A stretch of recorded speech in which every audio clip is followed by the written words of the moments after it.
Ladies and gentlemen, boys and ghouls, fiends of all ages, welcome back.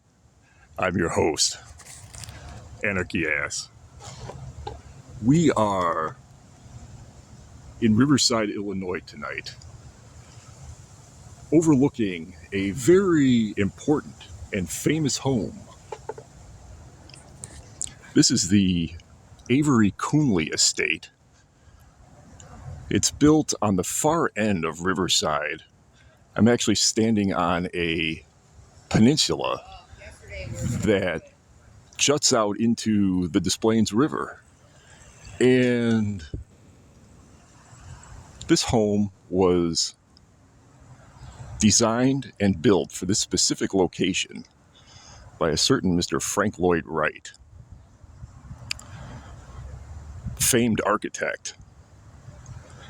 I haven't done any videos on Frank Lloyd Wright, even though numerous people have asked me about it. Riverside and its neighboring town to the north, Oak Park, contain a large volume of his homes. Because he lived and worked in the area. But this home is not why we're here. The reason I have not done any videos on him is because there's so much information about it. There have been entire books written about just this house. It's that well known. It's on the National Register of Historic Places. But the woman who lived here became involved in a very bizarre story that led to the creation of a second Frank Lloyd Wright home nearby.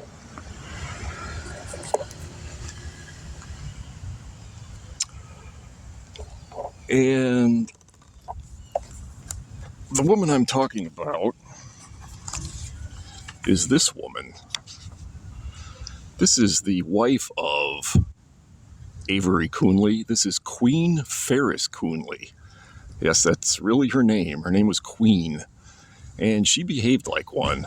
Both her and her husband were the heirs to massive fortunes that enabled them to have an unlimited budget to build a home for themselves. So they hired Frank Lloyd Wright to construct this. And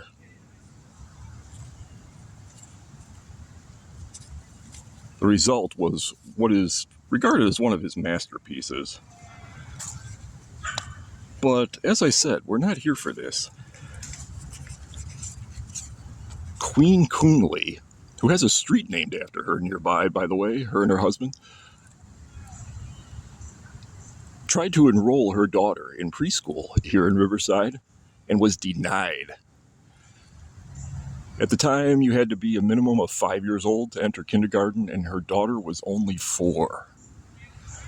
This is not a woman who is accustomed to being told no. So she threw a bit of a tantrum and stated that she was going to start her own preschool and that she was going to hire Frank Lloyd Wright to build it. Now, Frank Lloyd couldn't just make homes appear out of thin air, and he was a very busy man. He was already very famous at this time. So she first had to start the school at a different location next to her own home. And we are going to go there now with the help of Monster Board. Stop doing board slides. You're going to chip the paint. We are on 300 Scotswood Road in Riverside. That is the address. But if we continue down Scotswood in this direction, we're going to see a home that predates the Coonley estate. It is a Victorian era home that is a stone cottage. Here it is. Let me see if I can get a better angle. I want to do a little photo comparison.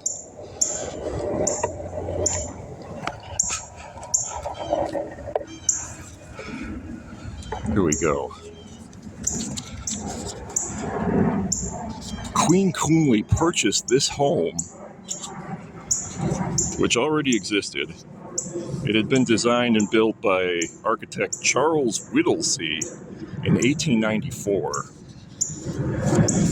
She had the occupants move and hired her own teaching staff and started her own preschool right here in 1911. And it didn't look too much different than it did when I put it here on the screen just a minute ago. 1911, 2022. 1911, 2022. You can still see that it has the crisscross diamond-shaped leaded glass pattern on the windows. They're also very evident in this photo. I actually thought those were shutters when I first saw this photo, but now coming here in real life, I see that it's leaded glass. It's amazing that it still has that. It still has the wooden shingled roof also. I'm sure it's been reshingled many times over the years. But a very great example of Victorian architecture that was sitting out here on this little peninsula. While her school was started for her daughter, Frank Lloyd Wright was contacted and accepted a commission to build a separate school in this area. Now, this area is not exactly conducive to home building, being out on the river. So he had to go about a little bit less than a quarter mile from here to build it. And I'm going to do that now. But to do so, I'm going to have to do a bit of downhill skating. And I've done this before. I've skated this exact path before. And I'm going to reach a speed of approximately 30 to 35 miles an hour, which may not seem very fast in a car, but let me tell you, on a skateboard, it's pretty radical. And you're going to go with me. Here's the beginning to the hill. I'm going to have to turn when I get to the end of the road, lest I fling outward. Here we go.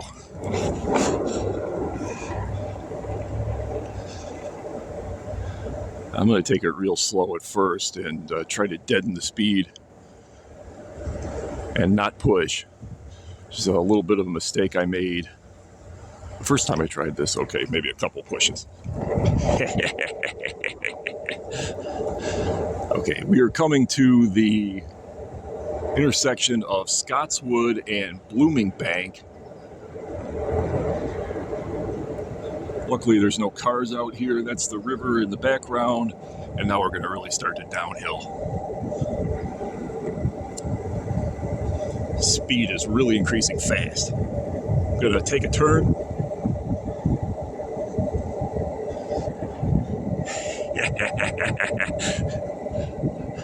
I'm so glad there's no cars coming.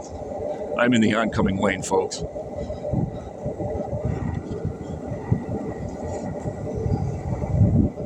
Let's see the steep incline on this.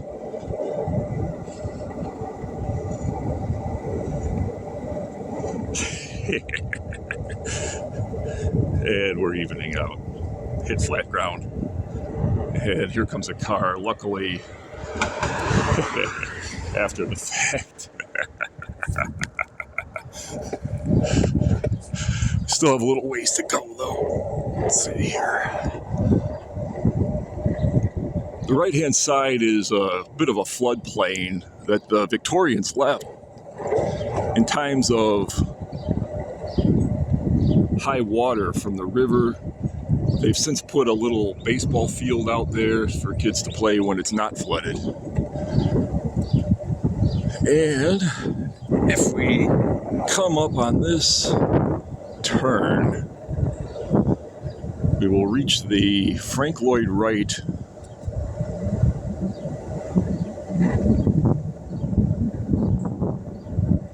building right here.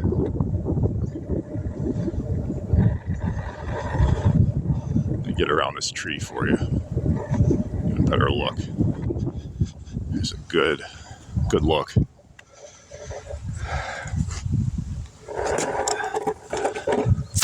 Okay. Oh.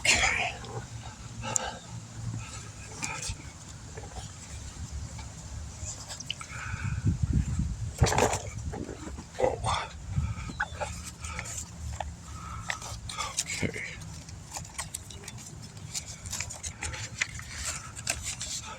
So to recap, in 1906, so this was actually in 1906, not quite 1911, although I do believe the school remained at the other location until 1911. In 1906, Queen Fairy Coonley, wife of wealthy Riverside industrialist and publisher Avery Coonley, decided to start a kindergarten program to allow children younger than 5 years old to attend. Queen Coonley was trained as a social worker and kindergarten teacher at the Detroit Normal School. The Detroit Normal School is now Wayne State University, by the way. I looked it up. And was impressed by the theories of Friedrich Froebel, who believed children's early education should be an extension of their lives at home. Froebel's theories captured the three main principles of what John Dewey would later call the kindergarten attitude. Dewey was an educator, that is not Melville Dewey of the Dewey System fame, which some people seem to think, which applied not just to kindergartners, but to children of all ages. That's right, fiends of all ages. Dewey wrote that the primary role of the school is to train children in cooperative living.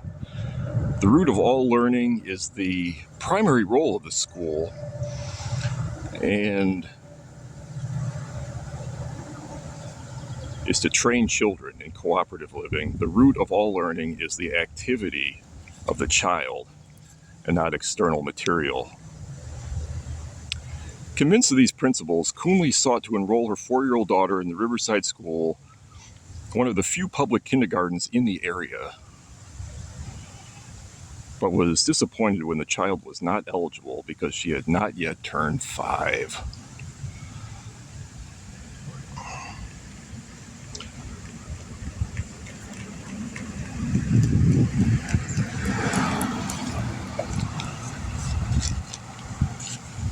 When this was completed, it was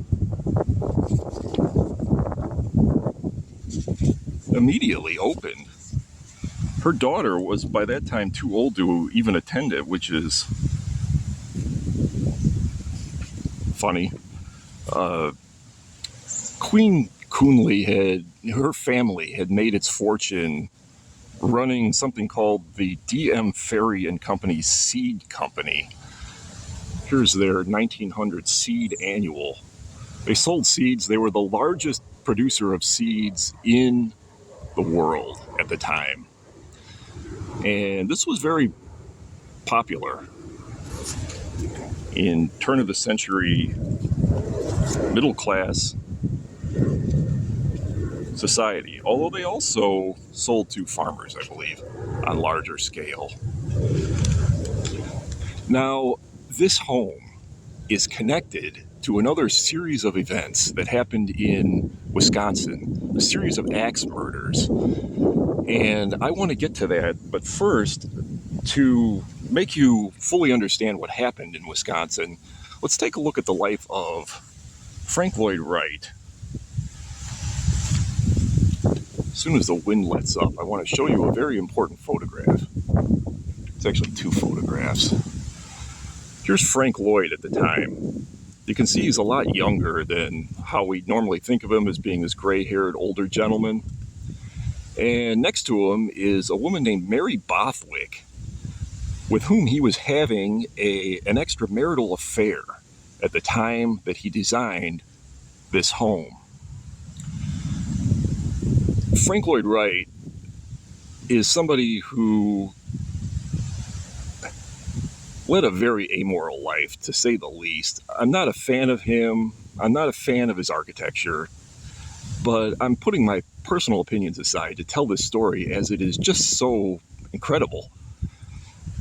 But keep in mind that he was having an affair with this woman who was the wife of one of his clients.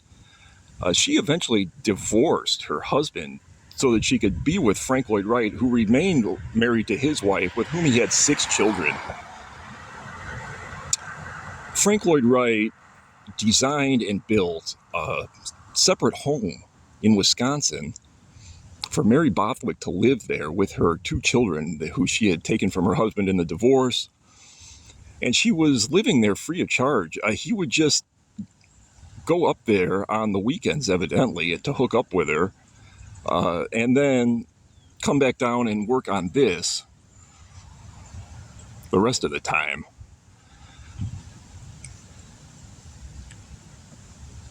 Keep that in mind. But first, let's take a look at this home, which is pretty bizarre in its own right.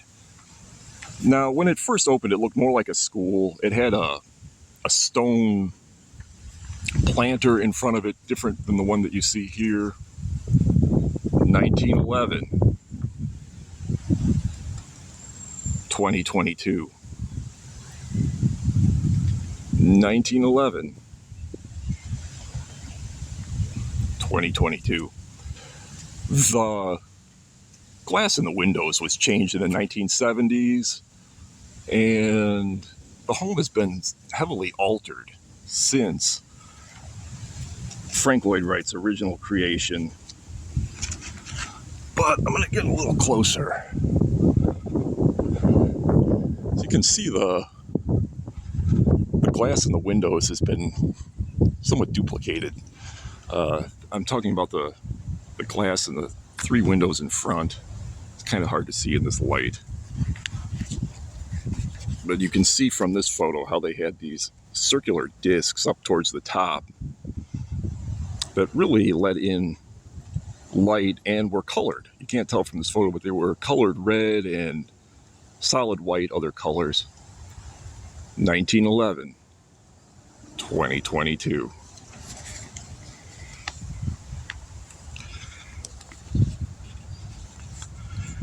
This home is constructed in a very bizarre manner for a home, but it's, I guess, not that bizarre when you realize that it wasn't intended to be a residence, but a school, kind of a small school. Here is the original copy of the original blueprint. And you can see, here's the front of the house by my thumb. That's what you were looking at. And it's in a almost Red Cross looking type of cross shape. The central study area and schoolrooms being here, with 2 off to the side. And then the back was more for staff, I think. It's since been altered into bedrooms with a major living room in the front.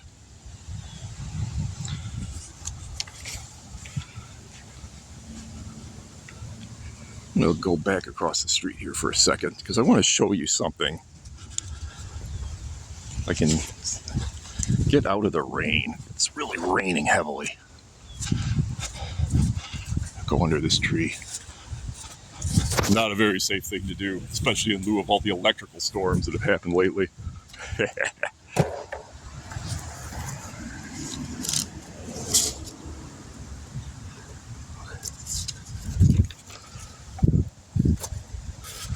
Okay.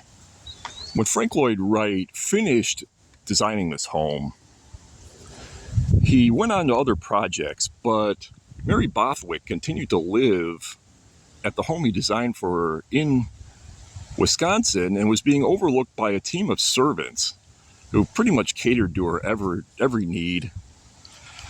Well, one day, Frank Lloyd decided that the staff was too large, and he fired the butler. And he apparently didn't even do so in person. He just contacted the residents and informed this guy that he was terminated through no fault of the butlers. And the butler was dismissed, and that was that was that.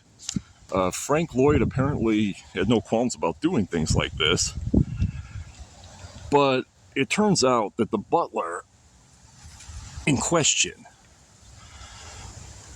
was this man. This is Julian Carlton. That's a name that might not ring any bells to my viewers today, but let me tell you that this man was a vicious serial killer. His preferred weapon of choice was an axe. And as I've said many times in life, and as I'll point out again now, when you come across people whose everyday way of doing things is to treat people poorly and to mistreat people and to start with them, whether it be in business or in their personal lives, eventually you're going to start with the wrong psycho. And that's what Frank Lloyd Wright did. This man was the wrong psycho because Julian Carlton, after being let go by Frank Lloyd Wright, picked up his axe. I have a picture of the axe. This is a crime scene photo from I think it was actually 1914 when these crimes took place. I could be wrong. It was sometime after the home had been built. Here's Julian Carlton's axe. This is being held up by a police officer and being photographed by police after the incident. Julian Carlton picked up his axe and savagely murdered Martha Bothwick and her 2 children. Just hacked them right to death and just buried the axe right in their heads. I believe the murders were so savage that all 3 of their funerals had to be closed casket. There were other servants on the premises at the time, and this is in Wisconsin. This is not here in Riverside. He apparently did not like that they got to keep their jobs while he did not, so he locked them inside the home, which he then doused with kerosene or some other accelerant and lit the home on fire. This is a Frank Lloyd Wright home, multi-million-dollar Frank Lloyd Wright home. He lit it on fire and burned them all to death. I shouldn't say burn them all to death. Apparently, there were some escapees who he dealt with by hacking to death with his axe. He stood outside the burning residence with his axe, and if anybody escaped, he hacked them to death.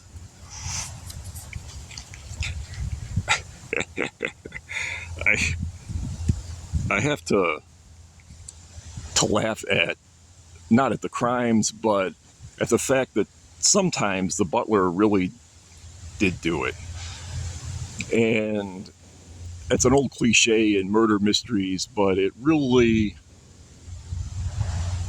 rings true in this instance. The school here at Riverside did not last long. Queen Coonley most likely lost interest after her daughter was not of age to attend it. But it did continue. After it moved out of this building, it went to other locations and still exists in Downers Grove. The Coonley School in Downers Grove is this school. It just moved locations and it still exists. It has a staff that has continued since its founding by Queen Coonley.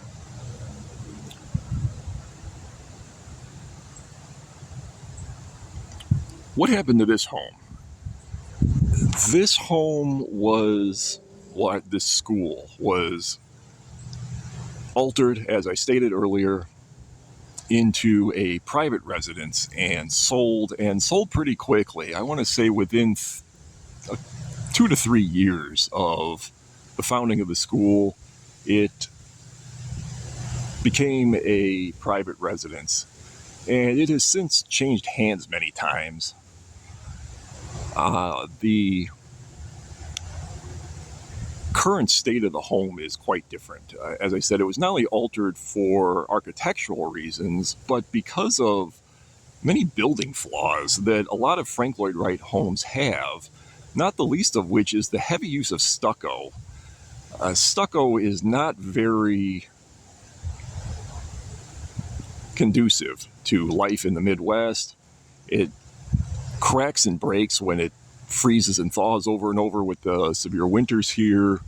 It's a technique that Frank Lloyd, shall we say, borrowed from Native Americans in the Southwest. In fact, his entire style, and this is the prairie style of architecture to which I am referring, is heavily influenced by Southwest American Indian architecture. The roof is another problem. It's a flat roof that collects water. It's been almost completely replaced, rotted through. This is a big problem with Frank Lloyd Wright homes. But they looked very unique, especially for their time, and influenced other types of architecture and are almost reminiscent of the later Bauhaus style of architecture with its glass and steel, and the perpendicular windows and framing. I always thought it was ironic and funny that Bauhaus, the Gothic rock band, are named after a style of architecture that is not Gothic. But Frank Lloyd Wright, of course, went on to become the superstar architect of American history. And to this day, I think 23 of his homes and other buildings are on the National Register of Historic Places.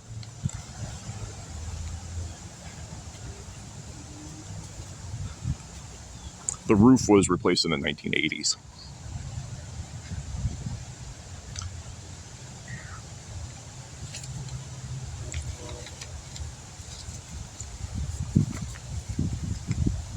The color of the home, too, has been changed many times. It's now painted this yellowy, dark beige, but I don't know what the original color was, as all the photos are black and white. And this home, too, like the Coonley estate, is heavily documented. There's a lot of information on it in books about Frank Lloyd Wright and his architecture that I won't get into because of that reason. I'm sure they'll be more informative than anything I could say out here. But it does have this connection to these grisly axe murders that are not covered up, but they are definitely downplayed. When you read biographies of Frank Lloyd Wright or books about his architecture, it's never mentioned. I shouldn't say never, but it's barely mentioned that these grisly murders took place, and they were pretty much all caused by him. I don't want to blame this woman's death and the deaths of her children and servants on the actions of Frank Lloyd Wright, but maybe I do. If he had just let this guy keep his job or found him another job,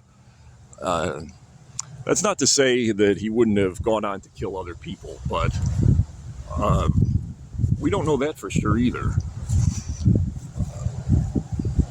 Frank Lloyd Wright did many other things in his life that are, shall we say, reprehensible. And that's another reason I haven't dwelled on him in this show. But certainly, this has got to be the most incredible story of all, and definitely the most grisly and violent story of his life. Carlton's original intention was to kill Frank Lloyd also, but Frank Lloyd Wright didn't show up. He stayed at his building project and didn't return home, and that's the only reason he wasn't axed to death. And that tells you something, too. The whole history of American architecture may have been different, as Frank Lloyd Wright may have died that day. Until next time, I'm Anarchy Ass. Be careful of those butlers.